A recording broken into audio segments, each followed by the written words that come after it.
여러분 안녕하세요. 이 특별한 유튜브 채널에 오신 것을 환영합니다.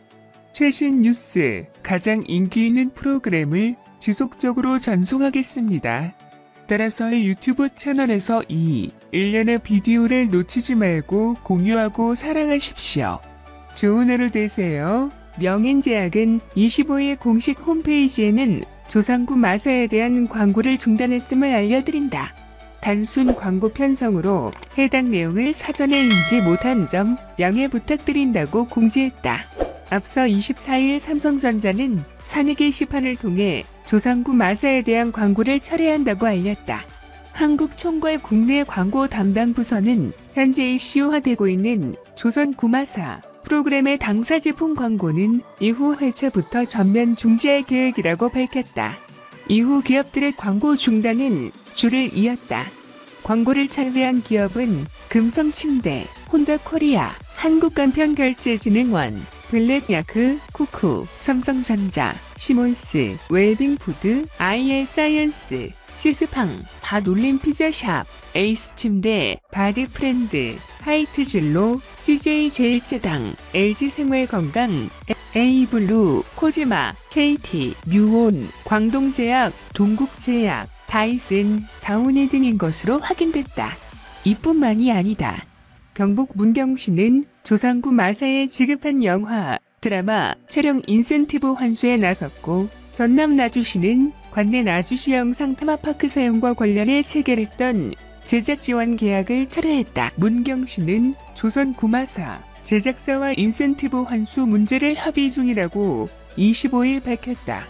사극 촬영 장소로 유명한 문경시는 2019년부터 지역의 명소를 홍보하고 지역경제 활성화를 위해 지역 내에서 영화나 드라마를 촬영하는 제작사에게 촬영 인센티브를 주고 있다.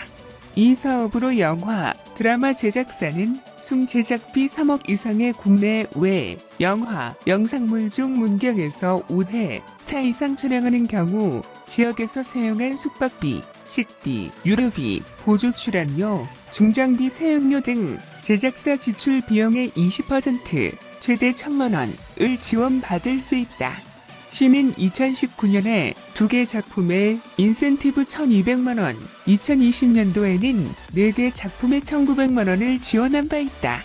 조상구 마사는 지난해 11월 역사물총을 위해 문경 세제 오픈 세트장을 이용하고 284만 원의 사용료를 문경시에 납부했다.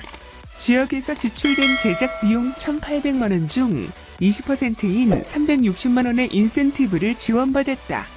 시는 기지급된 인센티브 지원금에 대해 제작사의 환수 절차를 진행하기 위한 관련 절차를 진행 중에 있으며 향후 본 드라마 제작과 관련한 제작비 지원 계획은 전혀 없음을 밝혔다. 2000년 준공된 문경세제 오픈 세트장은 조선시대 배경으로 리모델링을 거쳐 2008년 현재의 모습을 갖췄다. 드라마 태조왕건, 대조영, 성균관 스캔들, 추노, 천추태후, 광개토대왕 등 영화활, 광해, 역인, 관상, 밀정천문 등을 포함해 현재까지 200여 편 이상의 드라마, 영화의 주 무대가 되고 있다. 지난해 문경세제 오픈 세트장과 가을 오픈 세트장에서 드라마, 영화 총 15개 작품이 촬영되었으며 올해도 여러 작품들이 촬영 중에 있다. 시 관계자는 역사 왜곡 등 논란에 대해 제작사에 적극적으로 유감을 표명했다며 향후 영화, 드라마 인센티브 지원 신청 시 방송 내용 등 철저한 검토를 통해 이런 일이 재발되지 않도록 더욱 신중을 기하겠다고 말했다. 3월 24일 황연필은 개인 유튜브 채널에 조선구마사의 문제점을 짚는 영상을 게재했다. 먼저 그는 지필을 맡은 박계월 작가를 언급하며 실수라고 볼 수 없다. 의도상이 가지고 있다며 이 사람은 우리 역사를 깔아뭉개려는 수준이 아니고 중국 역사에 대한 대단한 자부심이 있는 작가인 것 같다고 말했다. 이어 태종과 충녕대군, 세종 등 실존 인물을 왜곡한 점을 비판했다. 황연필은 이방원이 이성계 환영을 본 뒤 백성들의 목을 치며 그를 폭군 취급했다며 충녕대군은 첫 등장부터 말에서 떨어지고 외국인 신부 심부름만 하는 등어리바리한 인물로 그렸다고 지적했다. 많은 논란을 야기했던 기생집 접대 장면도 이야기했다. 그는 충녕대군이 외국인 신부를 접대하기 위해 기생집에 가 목조 이한사께서도 기생 때문에 3차로 야반도 주했는데 그 피가 어디 가겠느냐고 한 멘트에서 기가 찼다며 세종은 한글이 창제되자마자 조상의 덕을 담은 용비어 첨가를 쓴 분이다.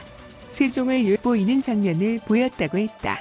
또 등장하는 음식도 중국식 만두, 월병, 사킨노리알, 술병 자체도 중국이었다. 여기서부터 열이 받아버렸다고 분노를 드러냈다. 제작진의 해명도 반박했다.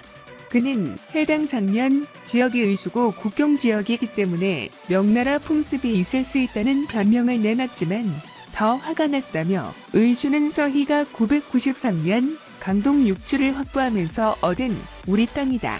500년 전부터 우리 땅이었는데 중국식 문화가 있을 수 있다니 역사적 오류고 왜곡이고 의도성이 다분해 보인다고 목소리를 높였다. 조선 구마사 전반을 이끌어가는 외국인 신부 등장도 문제가 있다고 했다. 그는 조선구 마사가 그리는 당시 시절은 중국에도 외국인 신부가 등장하지 않았을 때라며 당시 천주교는 중국과 일본의 포교에 관심이 있어 했다고 바로잡았다. 그러면서 조선에서 천주교는 포교 활동이 아닌 백성들이 자발적으로 확산시킨 것이라 강조했다. 그 외 드라마 속 등장한 칼과 OST에 사용된 악기, 문여옥, 국내부 모습도 중국식이라며 이건 너무 냄새가 나지 않느냐고 의심했다. 2회에서 논란됐던 고려 최영 장군을 비하한 내용도 짚고 넘어갔다. 황현필은 최영 장군 비하를 연변족 사투리로 묘사하는데 당시에는 존재하지 않았던 사투리라고 지적했다. 그는 일제강점기 시절 한반도에서 버티지 못한 조선인들이 건너가 새로운 사투리로 만들어진 게 연변족 사투리라고 설명했다. 이와 함께 연변족 사투리를 쓰는 캐릭터가 사당패를 소개하는 장면도 동북공정의 일환으로 지목했다. 끝으로 황현필은 21세기 대한민국 사극에서 그것도 공영방송의 드라마에서 이런 일이 일어나 화가 난다. 동북공정에 대해 우린 제대로 된 저항하지 못했다. 동북공정은 먹힌 거나 다름없다며 화냈다. 이어 이렇게 드라마까지 중국풍이 밀고 들어오니 화가 나 급히 영상을 촬영했다.